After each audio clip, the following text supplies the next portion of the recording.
Olá, gente. Nosso abraço a todos vocês que nos acompanham, que estão conosco ao longo desses anos, nesse estudo que trazemos sobre a obra Palavras de Vida Eterna. Já estamos caminhando para o seu final, são 180 capítulos, já estamos no capítulo de número 154. Hoje nós vamos falar um pouco sobre a fé, uma orientação que foi trazida por Pedro, uma passagem que está na segunda carta de Pedro, capítulo 1, versículo 1. O título do capítulo de hoje é Nas Trilhas da Fé. Emmanuel vai nos esclarecer a respeito dessa instituição que é a fé, do objetivo que a fé se apresenta para todos nós, da necessidade que nós temos de aprender a compreender os acontecimentos da vida, com a fé sendo um instrumento que nos balize, né? Que nos fortaleça, que nos traga uma certeza de que é apenas um momento, de que é apenas um instante, aquilo que ora estejamos vivendo, que não seja algo muito agradável, que não seja algo que gostaríamos de estar vivendo, mas precisamos compreender, acima de tudo, que nós somos espíritos imortais, que nós vivemos já inúmeras experiências num corpo físico, já cometemos muitos erros, assim como também realizamos ou fizemos muitos acertos, mas segundo a lei, as leis do Criador, as leis divinas, que são justas, são imutáveis, nós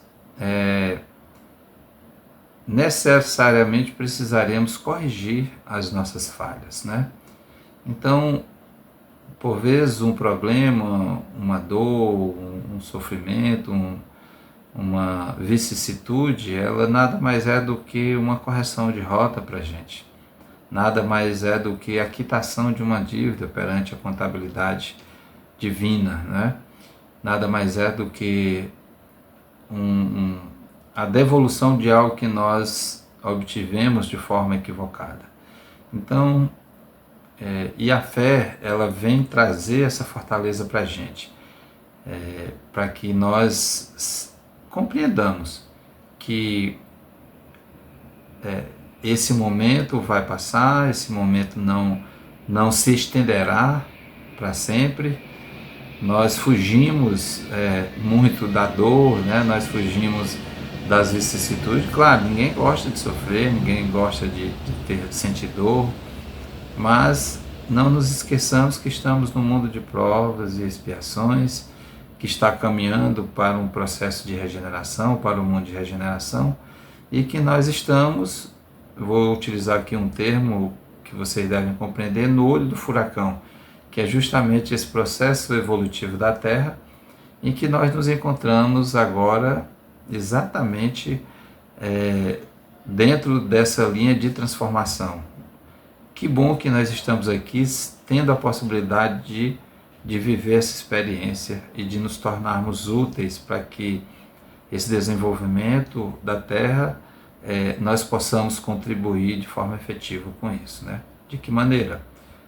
Praticando a fé, tendo fé no dia de amanhã, mas principalmente aprendendo a amar o nosso próximo, a viver em prol do bem, a viver em prol do outro, a servir ao outro. Sempre é possível isso. Então vamos ao que o texto nos diz, né? Capítulo 154, nas Trilhas da Fé, o texto bíblico traz o seguinte: Simão Pedro, servo e apóstolo de Jesus Cristo, aos que conosco obtiveram fé preciosa. Pedro, segunda carta de Pedro, capítulo 1, versículo 1. Vejamos então a interpretação de Emmanuel. Só antes de Emmanuel falar, é importante que a gente entenda que o objetivo de Pedro nessa epístola era para fortalecer a fé e a esperança daqueles que caminhavam, que escolheram a mensagem cristã como idealização de vida, como ideal de vida. E que, obviamente, com a morte, com a crucificação de Jesus, a fé pode ter arrefecido, né? Pode ter diminuído, porque deixaram de ter a presença física de Jesus ali, com toda a sua energia, com todo o seu esplendor, e isso pode ter trazido algumas incertezas, certamente trouxe algumas incertezas, tanto que os próprios apóstolos ficaram incertos, né? Não sabiam o que fazer após aquilo, após a crucificação de Jesus. Mas aí receberam a visita de Jesus materializada e que esteve com eles ainda por mais algum tempo, né? Esclarecendo qual era o papel deles, qual era o dever que eles tinham que cumprir perante a população, né? Perante ao mundo, melhor dizendo, porque as lições ficaram para nós até os dias atuais. Então, vamos ao texto, o que o benfeitor diz. Em muitas ocasiões, admitimos erroneamente que os grandes vultos do cristianismo terão obtido privilégios nas leis divinas. Entretanto, basta a reflexão nas realidades do Evangelho para que nos capacitemos da sem-razão de semelhante conceito. Isso é uma verdade, não tem privilégio nas leis divinas, tem merecimento em que você busca se tornar um ser humano mais útil e mais realizador diante das lições deixadas por Jesus, que são lições imortais, são lições universais, e que a gente precisa entender que não há privilégios, não há. Jesus não teve privilégios. Ele veio apresentar as lições de Deus, o Evangelho de Deus, mas ele não teve privilégios. É tanto que nós sabemos como foi a sua morte, né? Então, naquele martírio que foi a morte de Jesus. Então, não há privilégios. Mas há sim um dever nosso, a tarefa nossa, a necessidade de que nós busquemos esse trabalho de transformação de cada um de nós. Simão Pedro nos fala da fé igualmente preciosa, e raros vultos da história do Cristo poderão competir com ele em matéria de renovação pessoal. Aqui Emmanuel traz a fala de quanto Simão Pedro se transformou, né? O quanto Simão Pedro é um pescador simples, pobre, que vivia em prol da sua família, que vivia em prol da manutenção da família, e que foi chamado a um ministério, vamos utilizar aqui esse termo, a uma missão de ser um dos difusores da mensagem de Deus, né? Que Jesus nos trouxe. Então, foi aquele que negou Jesus 3 vezes, né? No momento da crucificação, mas que se transformou naquela rocha, né? Naquela firmeza de ser humano, de responsabilidade, de compromisso com as verdades do Cristo, e que não titubeou mais a partir daquilo, né? E que de fato levou as lições e deu testemunho daquilo que ele precisava fazer, tal qual o Cristo o compeliu, né? Pedro, apacenta as minhas ovelhas. Tu me amas, Pedro? Apacenta minhas ovelhas, né?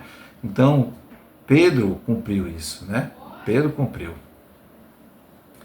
Emmanuel diz, ele era pescador, de vida humilde, homem quase iletrado, comprometido em obrigações de família, habitante de aldeola paupérrima, seguidos do Evangelho submetido a tentações e vacilações, que por algumas vezes o fizeram cair. Entretanto, guindou-se à posição de apóstolo da causa mais alta da humanidade. Ampliou seus conhecimentos, adquiriu importância, fazendo-se condutor e irmão da comunidade. liderou a ideia cristã nas metrópoles do teu tempo e de cada vez que se viu em curso em erro, procurou corrigir-se e seguir adiante, no desempenho das obrigações que lhe eram atribuídas. De fato, a gente percebe na obra Paulo Estevão um momento bem delicado da relação entre Tiago e Paulo de Tarso, em que houve ali um acirramento de ideias, uma dificuldade enfrentada por aqueles dois apóstolos, né, por aqueles dois homens que serviram também a causa do Cristo. Paulo, conhecemos de forma absurdamente rica o papel que ele desempenhou, né? Então, o que a gente pode afirmar? Naquele momento, na obra Paulo Estevão, Pedro foi o conciliador, foi aquele que encontrou uma solução, um caminho de conciliação para que aquelas duas ideias opositoras chegassem a um consenso, né? Então, esse homem chegou a um nível de compreensão, de raciocínio, de entendimento das lições de Jesus que o tornaram essa rocha. Prossegue Emmanuel. Realmente, não possuímos qualquer justificativa para isentar-nos do serviço de autoeducação à frente do Cristo, sob a alegação de que não recolhemos recursos imprescindíveis à solução dos problemas do próprio burilamento para a vitória espiritual. Então, realmente não possuímos qualquer justificativo para isentar-nos do serviço de autoeducação, né? Então, autoeducação. Nós precisamos conhecer as nossas fragilidades, porque nós somos responsáveis por essa transformação, por nos autoeducarmos, por buscarmos a nossa melhoria íntima, a nossa melhoria moral.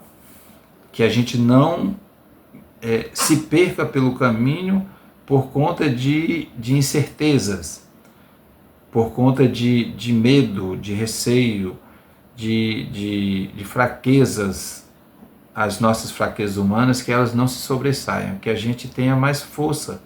E tal qual os apóstolos, que tiveram uma missão grandiosa, que a gente, na atual realidade nossa, que a gente continue sendo esses divulgadores do Evangelho, não somente por meio da palavra, mas também e especialmente por meio da ação, da atitude. Isso que transforma vidas, a nossa e de outros que estão ao nosso derredor.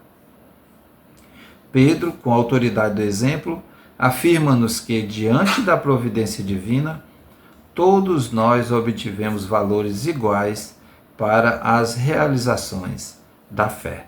Então, diante da providência divina, todos nós obtivemos valores iguais para as realizações da fé. Ou seja, nós fomos criados todos de forma igualitária. E a nossa transformação, ela foi acontecendo mediante aquilo que nós buscamos, ao caminho que nós escolhemos. Então, que a gente não se perca mais pelos descaminhos, que a gente entenda cada vez mais quais são as lições que Jesus nos deixou, Ele como nosso grande líder, para que a gente possa, enfim, caminhar na direção de Deus. Era isso que nós tínhamos para hoje. Agradecer pelo acompanhamento de vocês, por nos oferecer os seus ouvidos e nos assistir com essas lições singelas e tão importantes para a nossa vida. Espero que todos estejam bem no momento que nos assistam. Fiquem com Deus e até o nosso próximo encontro.